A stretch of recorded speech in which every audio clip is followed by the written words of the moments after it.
प्रधानमंत्री नरेंद्र मोदी की चीन यात्रा और शंघाई सहयोग संगठन यानी कि एससीओ समिट में उनकी मौजूदगी ने भारत और चीन के रिश्तों में एक नया अध्याय खोल दिया है।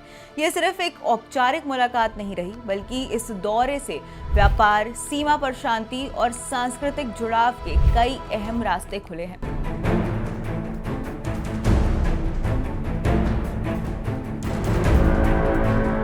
अब बड़ा सवाल यह है कि इस यात्रा से भारत को ठोस तौर पर हासिल क्या हुआ। तो आइए चलिए विस्तार से समझते हैं। रिश्तों में नई शुरुआत। एससीओ समिट का सबसे अहम पहलू यही रहा कि पीएम मोदी और चीनी राष्ट्रपति शी जिनपिंग ने यह संदेश साफ कर दिया कि भारत और चीन प्रतिद्वंदी यानी कि राइवल्स नहीं बल्कि साझेदार पार्टनर्स हैं। ये बयान केवल द्विपक्षीय रिश्तों के लिए नहीं बल्कि दुनिया भर के लिए था। इसका सीधा संकेत था कि भारत किसी भी वैश्विक ब्लॉक या शक्ति का हिस्सा बनकर नहीं, फॉलोअर बनकर नहीं, बल्कि अपनी स्ट्रैटेजिक ऑटोनॉमी यानी कि स्वतंत्र कूटनीति पर भरोसा करता है। हालांकि आलोचकों का मानना है कि चीन की पुरानी रणनीति हमेशा यही रही है कि दोस्ती का हाथ बढ़ाकर पीछे से दबाव बनाना।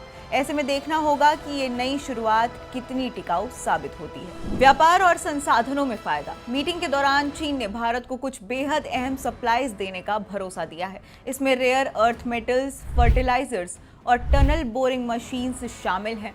ये तीनों सेक्टर भारत के लिए बेहद महत्वपूर्ण है। एक तरफ मेक इन इंडिया और आत्मनिर्भर भारत को मजबूती मिलेगी, तो वहीं दूसरी तरफ किसानों और उद्योगों दोनों को राहत भी मिल सकती है। लेकिन यहाँ भी सवाल यही उठता है कि क्या चीन पर सप्लाई चेन के लिए भरोसा करना सही होगा, क्योंकि चीन अक्सर राजनीतिक मतभेद होते ही व्यापारिक दबाव बनाना शुरू कर देता है और अपनी रणनीति उसी पर चलाता है। सीमा पर शांति का वादा। भारत चीन रिश्तों की सबसे बड़ी चुनौती सीमा विवाद है।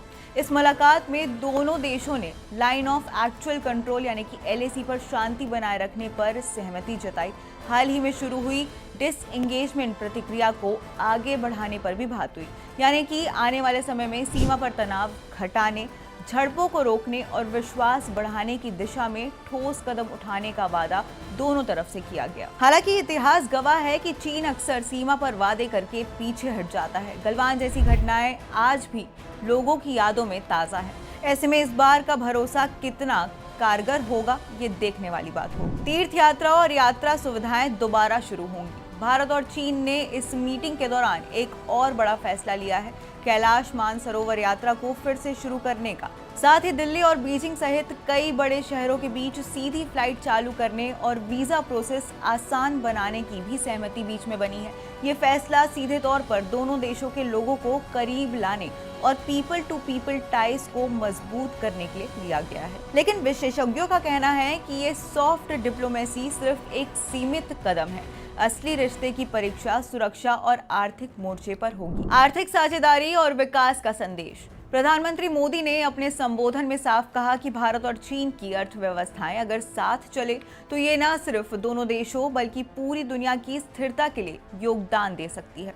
उन्होंने संकेत दिया कि दोनों देशों को एक दूसरे को खतरा नहीं बल्कि अपॉर्चुनिटी यानी कि अवसर की नजर से देखना चाहिए। ये एक तरह से विन एंड विन की स्ट्रैटेजी का संदेश था जो वैश्विक निवेशकों और देशों तक गया। लेकिन सवाल यहाँ भी यही है, क्या चीन भारत की बढ़ती अर्थव्यवस्था को वाकई अवसर मानेगा या फिर इसे प्रतिस्पर्धा के तौर पर देखेगा। भारत की वैश्विक छवि मजबूत। इस यात्रा का सबसे बड़ा राजनीतिक असर भारत की कूटनीति छवि पर पड़ा। एससीओ समिट ने दिखा दिया कि भारत किसी एक ब्लॉक पर निर्भर नहीं है, ग्लोबल साउथ की आवाज उठाने वाला लीडर है और रिश्ते अपनी शर्तों पर बनाता है। इससे भारत की डिप्लोमेसी, क्रेडिबिलिटी और विश्वसनीयता दोनों मजबूत हुई है। फिर भी आलोचकों का मानना है कि चीन जैसे देश से क्लोजनेस बढ़ाना भारत की स्वतंत्र छवि को चुनौती दे सकता है, क्योंकि अमेरिका और अन्य पश्चिमी देशों को ये संदेश गलत भी लग सकता है। अब कुल मिलाकर कहा जाए तो पीएम मोदी की ये एससीओ यात्रा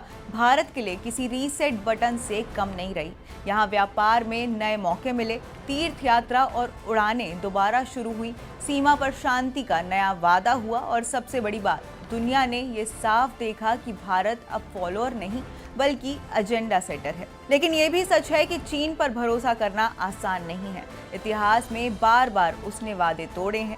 ऐसे में बड़ा सवाल यही है कि क्या ये दोस्ती लंबे समय तक चलेगी या फिर ये सिर्फ कूटनीति औपचारिकता साबित होगी।